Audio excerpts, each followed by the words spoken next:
Assalamualaikum warahmatullahi wabarakatuh.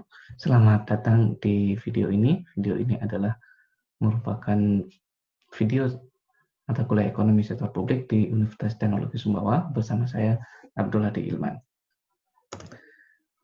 Mata kuliah ini merupakan mata kuliah yang bertujuan untuk memberikan pemahaman dasar tentang teori sektor publik. Ruang lingkup MK ini mencakup isu-isu ekonomi sektor publik, peran pemerintah dan swasta dalam penyediaan barang publik, interaksi ekonomi antara sektor publik dan sektor swasta, serta pilihan kebijakan publik dalam perekonomian. MK ini juga menekankan pada belanja pemerintah yang mencakup topik tentang belanja untuk masyarakat miskin, jaminan sosial, dan kesehatan. Setelah mempelajari mata kuliah ini, mahasiswa diharapkan mampu menjelaskan pengertian ekonomi sektor publik, mampu menjelaskan peran pemerintah dalam perekonomian di sektor publik, mampu menjelaskan efisiensi dan kesetaraan di bidang ekonomi sektor publik, mampu menjelaskan analisis pengeluaran pemerintah dan analisis biaya manfaat, kemudian mampu menjelaskan distribusi pendapatan, mampu menjelaskan eksternalitas, mampu menganalisis ekonomi sektor publik, serta mampu menganalisis belanja publik.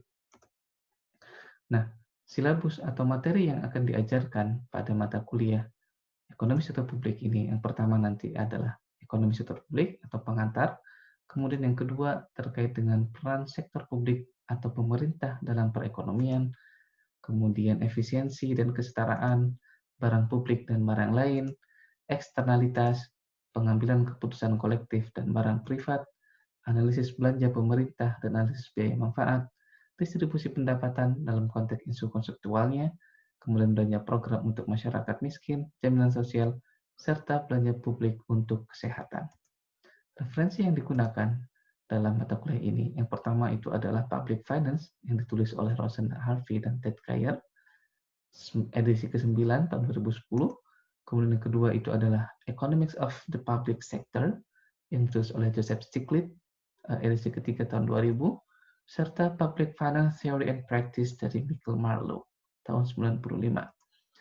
Nah, metode pembelajaran yang dilakukan pada mata kuliah ini menggunakan project-based learning.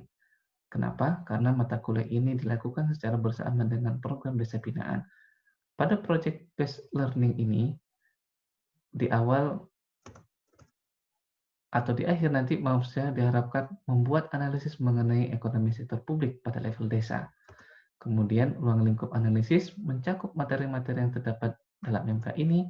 Materi akan disampaikan secara cepat dan dipadatkan pada minggu-minggu awal perkuliahan.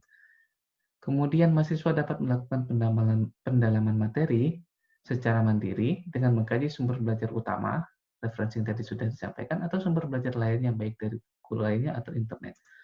Kemudian selama pengerjaan proyek, mahasiswa diminta untuk melakukan laporan kemajuan secara rutin. Di akhir semester, mahasiswa mempresentasikan hasil analisisnya. Ini adalah contoh bagaimana peran sektor publik dalam membangun desa, di mana terdapat dana desa yang kemudian diproteskan kepada beberapa hal. Ada 3 kegiatan protes pemberdayaan masyarakat, seperti pelatihan usaha ekonomi, pelatihan teknologi tepat guna, dan peningkatan kapasitas masyarakat. Sementara itu juga ada 4 kegiatan protes penggunaan dana desa yang terkait dengan pembangunan pemeliharaan, yaitu infrastruktur desa, sarana dan prasarana kesehatan desa, sarana dan prasarana pendidikan dan kebudayaan, sarana dan prasarana ekonomi dan usaha ekonomi produktif. Ini akan menjadi topik kita dalam kaitannya ekonomi sektor publik yang dilakukan bersamaan dengan proyek di desa yang dilakukan oleh mahasiswa pada semester ini. Kemudian, sebagai bagian dari akhir video ini, ada tugas yang harus dikerjakan oleh mahasiswa, singkat saja. Yang pertama adalah hal-hal apa saja yang terkait dengan ekonomi sektor publik yang ada di desa. Dan yang kedua, menurut Anda, apa masalah utama yang ada di desa berkaitan dengan sektor publik?